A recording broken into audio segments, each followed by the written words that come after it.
Hold on to your seats, F1 fanatics, because something explosive has just rattled the very core of Alpine's F1 team. Can you guess who got the axe? You won't believe who's in and who's out.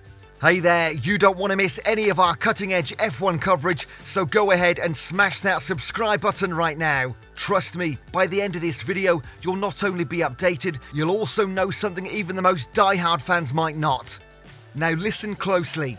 What have I told you that not one, but several top officials from Alpine's ranks have been shown the door? And get this, there's a massive surprise waiting for you about who might be stepping in. You'll want to stick around until the end because we're diving deep into what this means for the future of Alpine and potentially the entire F1 landscape. Now, let's give you the details. Alpine has made significant changes within their Formula 1 team as team principal Otmar Szafnauer and sporting director Alpine have been dismissed from their positions. This decision comes as Alpine holds the 6th spot in the Constructors' Championship this year. The dismissals follow disappointing performances, including consecutive race retirements for drivers Esteban Ocon and Pierre Gasly at the British and Hungarian Grand Prix. The announcement was made just after the practice session at the Spa circuit in Belgium. Bruno Famin, who serves as Alpine Motorsport's vice president, will assume the role of interim team principal instead of Szafnauer. Meanwhile, Alpine Academy director Julian Reus takes over as interim sporting director, and technical director Matt Harmon will lead the technical team. In a notable departure, Chief Technical Officer Pat Fry has decided to leave Alpine to join rival team Williams. Fry will begin his new role with Williams in November, replacing François-Xavier Demisson, who left Williams in December as part of a more significant restructure that saw James Vowles take over as team principal.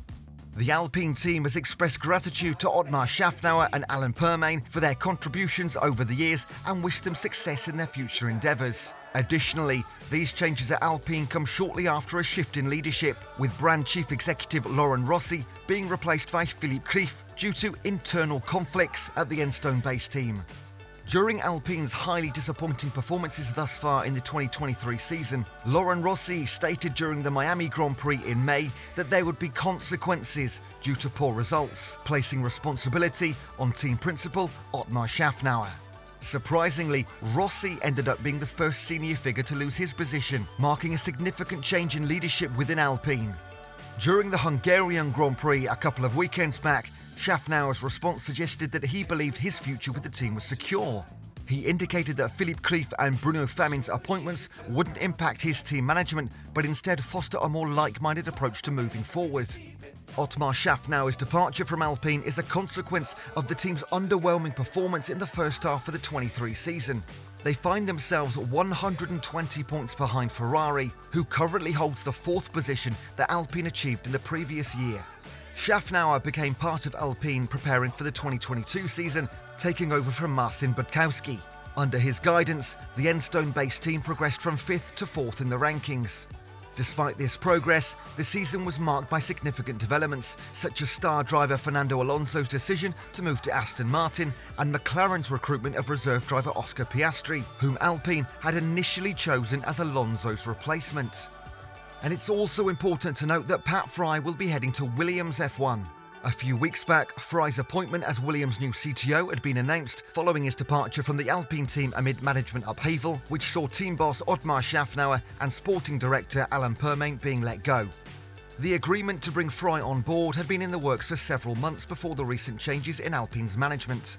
According to James Vowles, this move signifies Williams' genuine commitment to bringing about substantial transformations as they strive to regain competitiveness from their Grove headquarters.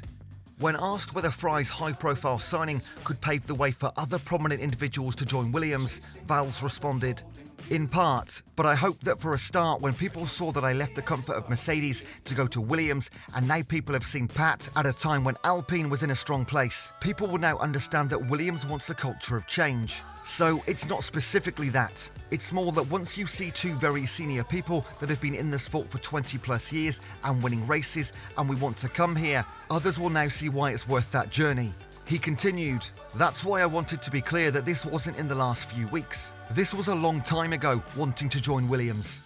Vowles revealed that his initial conversations with Fry dated back to January. He identified Fry, who has a rich history with Benetton, McLaren and Ferrari, as a crucial figure for implementing a new technical structure at the team while freeing up Vowles for more strategic thinking. Vowles explained, "The first time I spoke to Pat was actually back in January before I'd officially started with Williams.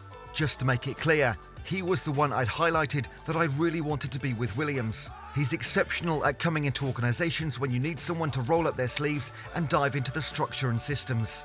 There are different types of CTOs available to you. There's ones that are very good at finding you the last 10 milliseconds. There's ones that are very good at putting structures and systems in place, and he's more the latter. He understandably had a journey with Alpine that he wanted to continue, but actually, by April, he could see the vision as to why I joined Williams and was very much in line and on board with that." The next major step for Williams is to appoint a new technical director who will report to Fry. While Vowles has identified several potential candidates for the position, he mentioned that there's nothing to talk about at the moment. So now, what is the next option for Alpine F1? An announcement regarding Benito's arrival is expected in September, following his gardening leave commitments to Ferrari. Bruno Famin did not dismiss the possibility of Benito's consideration for the team principal role when directly questioned at Spa.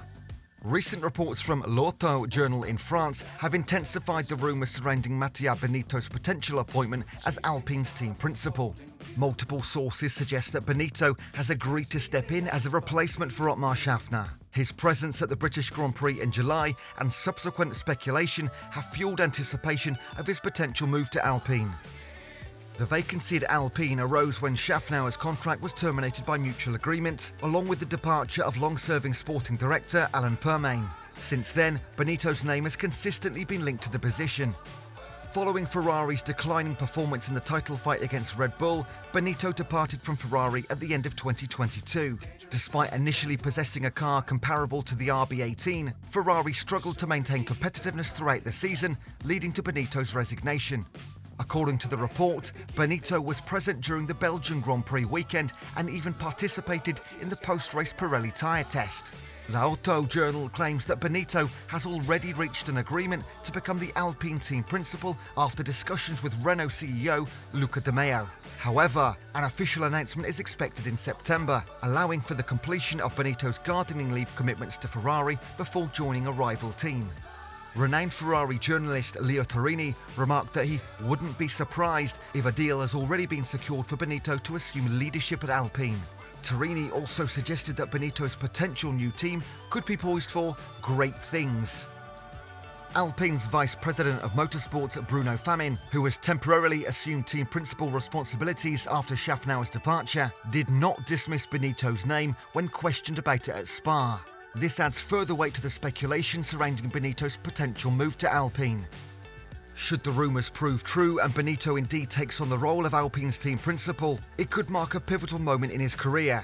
Transitioning from leading the Ferrari Grand Prix team, Benito's move to Alpine could offer him the opportunity to learn and develop under the guidance of Renault CEO Luca De Meo. Given the proper guidance and receptive attitude, Benito could achieve remarkable feats at Alpine.